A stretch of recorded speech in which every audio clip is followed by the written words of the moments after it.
வணக்கம் நண்பர்களே. அதிமுக பாஜக கூட்டணியில் இணைந்தார் தினகரன். அமமுக இணைஞ்சிருச்சு. அதுக்கு என்ன சொன்னாரு? அன்போடு வரவேற்றாரு எடப்பாடி பழனிசாமி. அந்த அன்போடு வரவேற்றதற்கு ரொம்ப நன்றி சொல்லிட்டாரு டிடிவி தினகரன்.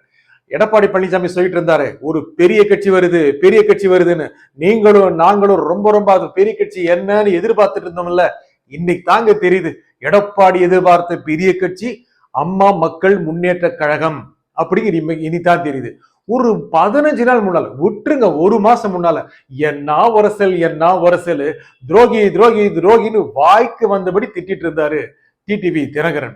துரோகியோட இடைய மாட்டோம், அந்த துரோகியை முதலமைச்சர் வேட்பாளராக அறிவித்தால் அணிக்கே வரமாட்டோம் இப்படி எல்லாம் சொன்னார்ல. உங்களுக்கு மறந்து போச்சா? நிறைய பேருக்கு மறந்து போயிருக்கோம் அப்படின்னு தான் டிடிவி தினகரன் நினைக்கிறார். அரசியல்ங்கிறதே மக்கள் எப்ப மறந்து போறாங்க அப்படின்னு எதிர்பார்த்து காத்துட்டு இருக்கிறது. ஆனா டிடிவி தினகரன் அதுதான் செஞ்சிருப்பாரா?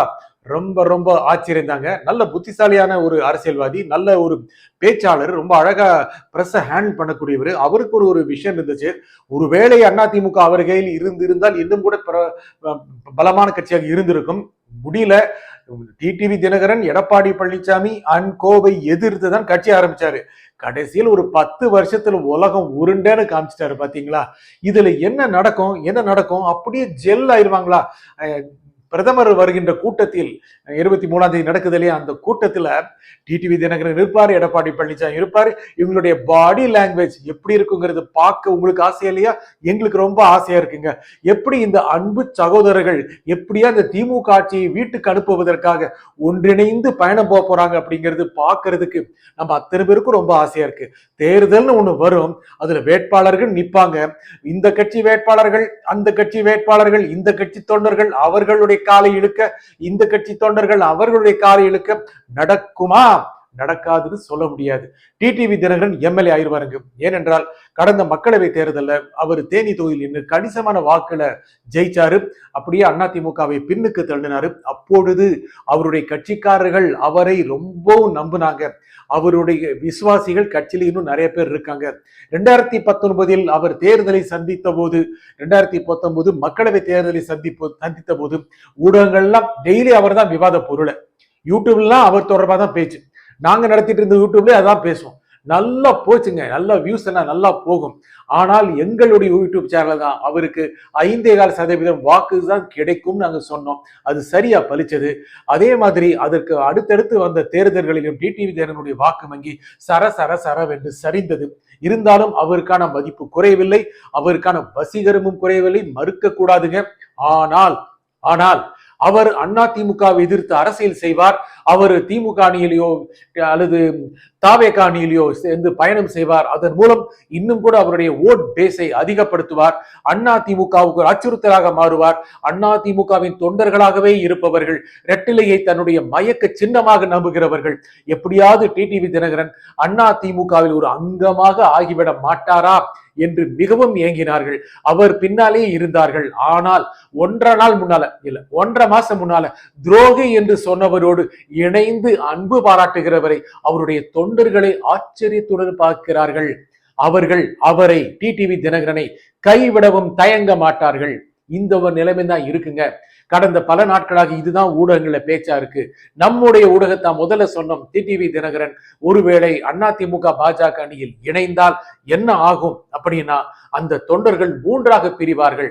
அமமுகவுடைய வாக்கு வங்கி 3ஆக பிரியும். ஒன்று அவர் பின்னால் இருக்கும், இன்னொன்று திமுக பின்னால் போய்விடும், இன்னொன்று நிச்சயமாக தாவேகா பின்னால் போய்விடும். இந்த மாதிரி அந்த வாக்கு வங்கி பிரியக்கூடிய வாய்ப்புகள் நிறைய இருக்குங்க.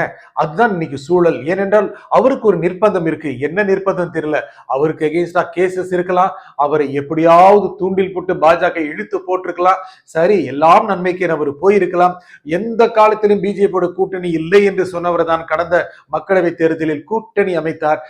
துரோகியுக்கு கூட்டணி கிடையாது, துரோகியுடன் கூட்டணி இல்லை என்று சொன்னவர் இப்பொழுது 1.25 மாதத்தில் மறந்து விட்டு கூட்டணி அமைத்து விட்டார். ஆகையாலே அவரை எப்படியாவது இழுத்து கொண்டு வரணும் அப்படின்னு பாஜக நினைச்சிருக்கும். அது இழுத்து கொண்டு வந்து விட்டது. நீங்க உள்ள வாங்க, அப்புறம் பார்க்கலாங்க. நீங்க எம்எல்ஏ ஆயிருவீங்க, மினிஸ்டரே ஆயிருவீங்க. எடப்பாடி என்ன பெரும்பான்மையை ஜெயிக்க போறாரா? அது ரொம்ப கஷ்டம். நாங்க விட்டுருவோமா? இப்படிலாம் பிஜேபி நினைச்சிருப்பாங்க. நீங்க எடப்பாடி சிஎம் இருந்தாரு, டிடிவி உடனே துணை முதலமைச்சர் ஆயிடுவாரு. ஆச்சரியப்படுவதற்கு இல்லை. ஆகையால இந்த கனவுகள் எல்லாம் காட்டி டிடிவி தினகரனை வருக வருகவென்று அழைத்து கட்சியை சேர்த்து கொண்டார்கள். இந்த நிலைமையில் அவருடைய தொண்டர்கள் மூன்றாக பிரியக்கூடிய வாய்ப்பு இருக்கு. அண்ணாமலை தொடர்ந்து டிடிவி தினகரனோடு பேசிக் கொண்டிருந்தார். எப்படியாவது என்டியோட வரணும் அப்படின்னு நினைச்சாரு. நாள் இருக்குனா எல்லாம் சொல்லிட்டு இருந்தார்ல. ஒரு 1.5-2 மாசம் முன்னால டிடிவி தினகரன் வெளியே வந்தார்ல, ஒரு 6 மாசம் ஆச்சு வெளியே வந்துட்டு. அப்போ அண்ணாமலைட்டு எப்போ டிடிவி கிட்ட பத்தி பேசினாலும் நாள் இருக்குன்னா தேர்தல் பக்கத்துல பார்த்துருக்காங்கன்னா அப்படின்னு சொன்னார் இல்லையா. அது டிடிவி தினகரனும் எடப்பாடியும் அன்பு பாராட்டி அன்பு மழை பொழிவார்கள் நினைச்சு சொன்னதல்ல. எடப்பாடிக்கு ஆப்பு வைப்பதற்கு டிடிவி தினகரன் உதவுவார் அப்படின்னு அண்ணாமலை ரொம்ப நினைச்சாரு. கடைசியில அண்ணாமலைக்கே இந்த மாதிரி டிடி தினகரன் இந்த மாதிரி ஒரு அல்வா கொடுத்துருவாரு அப்படின்னு யாருமே எதிர்பார்க்கலைங்க. அண்ணாமலைக்கு உண்மையாவே உள்ளூர பெரிய இதெல்லாம் அரசியல் அனுபவம் போல இருக்கு. ஏன்னா இப்பதானே வந்தாரு. எப்ப வந்தாரு? வந்து 5 வருஷம் தான் ஆச்சு. வந்த உடனேயே இப்படின்னு சொல்லி அரசியல்வாதிக என்ன தட்டுறாங்க. சின்ன வயசுல ரொம்ப அனுபவப்பட்டாருங்க அண்ணாமலை. இந்த டிடிவி தினகரனை நம்பியா நாம் இந்த காலத்தை ஓட்ட வேண்டும் அப்படின்னு நினைச்சவரு எதிர்காலத்தில் இன்னும் சிறந்த அரசியல்வாதிகளை சேர்த்து கொண்டு தமிழகத்தில் தனக்கு இந்த பலத்தை பெருக்கிக் கொண்டு எப்படியும் ஒரு பலமான சக்தியாக பாஜகவில் ஆகிவிட வேண்டும் அப்படின்னு இன்னும் நினைக்கிறாரு. தேர்தல் சமயத்தில் என்னாகும் உங்களுக்கு நல்லா தெரியும். அமமுகவுடைய பல நிர்வாகிகள் அண்ணாமலை சொன்னது கேட்டார்கள். அமமுக பல நிர்வாகிகள் எடப்பாடியின் கூட்டணி அமைக்க விரும்பவில்லை. ஏனென்றால் குறைஞ்ச சீட்டு தான் அதிமுக கொடுக்க போகுது, பாஜக பிரிச்சு கொடுக்க போகுது.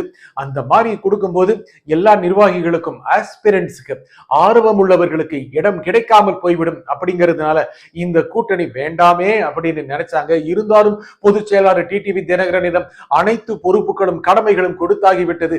அவர் முடிவுதான் இறுதி அப்படின்னு அவரும் சொல்லிட்டாரு. வெளியிருக்கிறவங்களும் சொல்லிட்டாங்க. இனி எத்தனை டிக்கெட் காலியாக போகுதுன்னு தெரியல. ஆனால் டிடிவி தினகரன் நல்ல ஒரு அரசியல்வாதிங்க, ரொம்ப திறமையான அரசியல்வாதி. இந்த முறை அவருக்கு எம்எல்ஏ பொறுப்பு கிடைக்கக்கூடிய வாய்ப்பு இருக்கு. எம்எல்ஏ ஆயிடுவாரு. அவருடைய கட்சிக்காரங்க ஒரு 3-4 பேர் உள்ள வந்தாங்க அப்படின்னா நிச்சயமா அதிமுகவுக்கு ஒரு நிழலாக இருக்கும். அவர் ஒருத்தரே போதுங்க. அதிமுக அவர்களுடைய விசுவாசிகள் நிறைய பேர் இருக்காங்க. அந்த காலத்து சசிகலா விசுவாசிகள் இன்னும் இருக்காங்க இல்லையா. அவங்கள ஒவ்வொரு டிக்கெட்டா போட்டு பாக்கெட்ல போட்டுக்குவாரு. அதுக்கப்புறம் எடப்பாடிக்கு கொடைச்சலா தான் இருக்க போறாரு. எடப்பாடி அவரை ஜெயிக்க விடுவாரா அப்படின்னு டிடிவி கிட்ட அவருடைய தொண்டர்கள் நிர்வாகிகள் கேட்கறாங்க. அதுல அவருடைய பகுதியில் டிடிவி ரொம்ப ஸ்ட்ராங்குங்க. அவர் அதிமுக காரங்க கூட அவர் ஓட்டு போட்டுருவாங்க. அவர் நிச்சயமாக சட்டப்பேரவைக்கு செல்வார். அங்கு அவர் எம்எல்ஏ ஆகிவிடுவார். ஒருவேளை திமுக ஆட்சிக்கு வந்துவிட்டால் அதிமுக ஒரு மோசமான தோல்வியை கண்டால், நல்ல தோல்வியை கண்டாலும் கூட டிடிவிக்கு ஒரு முக்கியமான ரோல் இங்கே கிடைச்சிடும். இல்லாவிட்டால் ஒரு தொங்கு சட்டப்பேரவை வந்துருச்சு அப்படின்னா டிடிவி ரொம்ப முக்கியமான பிளேயரா இருப்பாருங்க. அவர் திமுக பக்கம் போகலாம், அதிமுக பக்கம் போகலாம், தவேக பக்கம் போகலாம். ஒரு அரசியல் ரீதியில் அவர் எடுத்த முடிவு தவறான முடிவல்ல, நல்ல ஒரு முடிவு தான். நல்ல ஒரு சிறந்த சிந்திக்கக்கூடிய ஒரு திங்கிங் பொலிட்டிஷியன் அவர், அரசியல்வாதி. ஆனால் அவருடைய தொண்டர்கள் அவர் மீதான நம்பிக்கையை இழந்து விட்டார்கள். இதையும் சமாளித்து ஒன்றிணைத்து வெற்றி பெற வேண்டும் என்று அவர் நினைப்பார். ஏனென்றால் எகெயின் சொல்றதா இருந்தா அவர் சிந்திக்கக்கூடிய ஒரு பொலிட்டிஷியன் தான். பொறுத்திருந்து பார்ப்போம். நன்றி, வணக்கம்.